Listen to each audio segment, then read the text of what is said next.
தேர்தல் பிரிவு செயலாளர், நெல்லை மண்டல பொறுப்பாளர் திரு வி.பி. குமரேசன் அவர்களுடைய அலுவலகம். கடந்த மாதம் தான் அந்த புதிய அலுவலகம் இருக்காரு. அதனால நான் வந்துட்டு போகணும்னு சொன்னாங்க. தென்மண்டல அலுவலகமா திறந்துருக்கீங்க. ஆமா, எப்படி தென்மண்டல அலுவலகம் மண்டல அந்த 29 தொகுதிகளுக்கான அலுவலகம். ஏறத்தாழ எல்லா கட்சிகளுமே பணம் ரீதியிலான தேர்தல் வாக்குறுதி கொடுக்கிறாங்க. ஒரு அரசியல் கட்சிகள் இந்த மாதிரியான ஒரு பணம் ரீதியிலான ஒரு 10,000 20,000 கொடுக்கிறோம், ஆளுங்கட்சியாக இருந்தாலும் சரி எதிர்கட்சியாக இருந்தாலும் இந்த மாதிரியான ஒரு அறிவிப்புகள் ஒரு ஜனநாயகத்துல ஒரு சரியான அணுகுமுறையா இருக்கு. அதாவது அடித்தட்டு மக்கள், இன்னும் விளிம்பு நிலை மக்கள், ஏழ்மை எல்லாமே நம்ம நாட்டில் இருக்கு. இந்தியாவை ஒரு வளர்ச்சி அடைந்த நாடாக உருவாக்குவதற்கு பிரதமர் அவர்கள் பல்வேறு முயற்சிகளை எடுத்து வர்றாங்க. பொருளாதார ரீதியாக நாம் முன்னேறி வருகிறோம். தமிழ்நாட்டிலும் பல கல்வி மற்றும் தொழில்துறையில தமிழ்நாடு கடந்த 50 ஆண்டுகளாக முன்னேறி வருகிறது. தேவையான மக்களுக்கு இந்த விலையில்லா திட்டங்கள், உதவித்தொகைகள்லாம் உண்மையாவே தேவையான ஒன்றுதான். ஆனா நீங்க எதை பேசுறீங்க? அரசாங்க தேர்தல் வாக்குறுதிகள்ல பணம் அறிவிக்கிறாங்க, ஓட்டுக்கே பணத்தை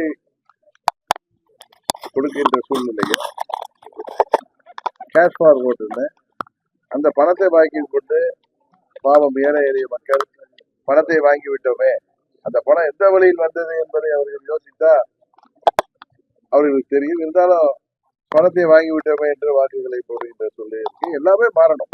நீங்க சொன்ன மாதிரி பணத்துக்காக வாக்களிப்பதை நாம் அதை புறந்தள்ளினால்தான் இது போல இலவசங்கள், அது போல உதவித்தொகைகள் அப்படின்னு கொடுக்கிறது கட்சிகளும் நிறுத்தும்.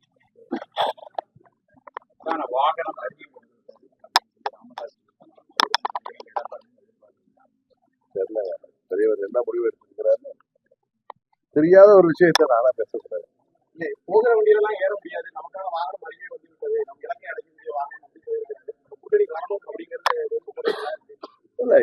பொதுவாக தேசிய ஜனநாயக கூட்டணி தமிழ்நாட்டில் அனைத்து இந்திய அண்ணா திராவிட முன்னேற்ற கழக தலைமையில் அமைந்திருக்கிற கூட்டணி மேலும் பலப்படுவது இன்னும் தேர்தல் வெற்றிக்கு உதவியாக இருக்கும் என்பது எனது பொதுவான கருத்து. எல்லாரும் சொல்றாங்க. மற்றபடி எந்தெந்த கட்சிகள் வர வேண்டும் என்பது அந்தந்த கட்சியின் தலைவர்கள் தான் எந்தெந்த கூட்டணிக்கு செல்ல வேண்டும் என்பது அவர்கள் தான் முடிவு.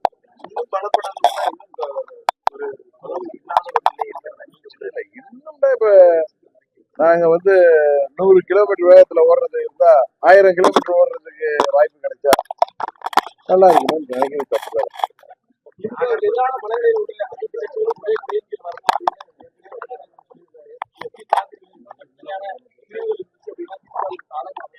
இல்ல, திமுக கூட்டணியில் உள்ள கட்சிகளை, குறிப்பாக காங்கிரஸ் கட்சி அந்த கூட்டணியில் நீடிக்குமா என்பதே இன்னும் $1 பில்லியன் கொஸ்டினா தான் இருக்கு. அதை பற்றி யாரும் கேட்கவே மாட்டீங்க. உங்க கூட்டணி இன்னும் போல போடணுமா, இருக்கிற போல பத்தாதெல்லாம் எந்த டெக்னிக்கா கேட்கறீங்க. திமுக கூட்டணியை நம்பித்தான் திமுக ஒவ்வொரு தேர்தலையுமே இருக்கு. இதுவரை கடந்த காலங்கள்ல அவர்கள் போட்டியிட்ட தேர்தல்கள் எல்லாம், இன்னும் சொல்ல போனா காங்கிரஸ் கட்சிக்கும் அவர்களுக்கும் கடுமையான ஒரு போட்டி நிலவுவது உண்மை. அது உங்களுக்கும் தெரியும்.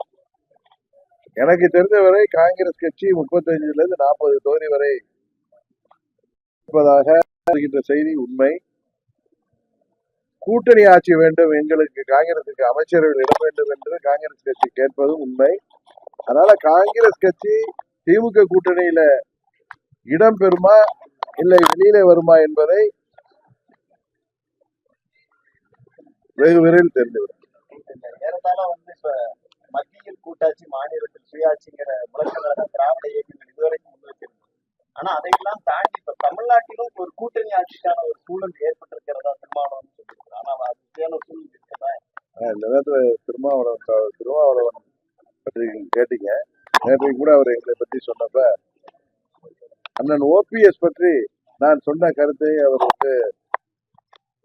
ஏற்றுக்கொள்ளவில்லை என்றார். நான் அண்ணன் ஓபிஎஸ்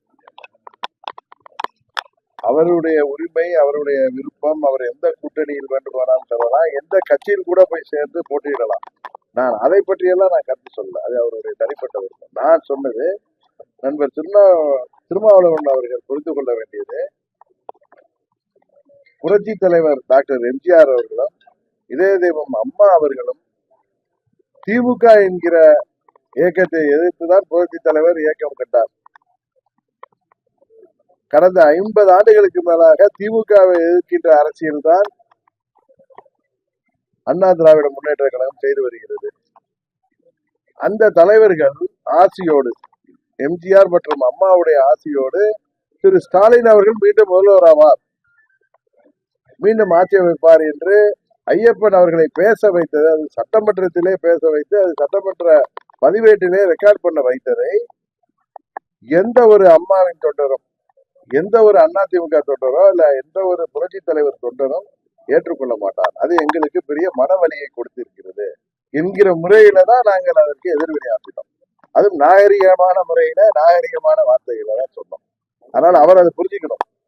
நாங்கள் எல்லாம் புரட்சி தலைவர் எம்ஜிஆர் அவர்களின் தொண்டர்கள், அம்மா அவர்களின் தொண்டர்கள். எங்கள் தலைவர்கள் ஆட்சியோடு திரு ஸ்டாலின் அவர்கள் முதலமைச்சர் ஆவார் என்று சொன்னதை எப்படி நாங்கள் எங்களால் ஏற்றுக்கொள்ள முடியும் என்பது தெரியவில்லை.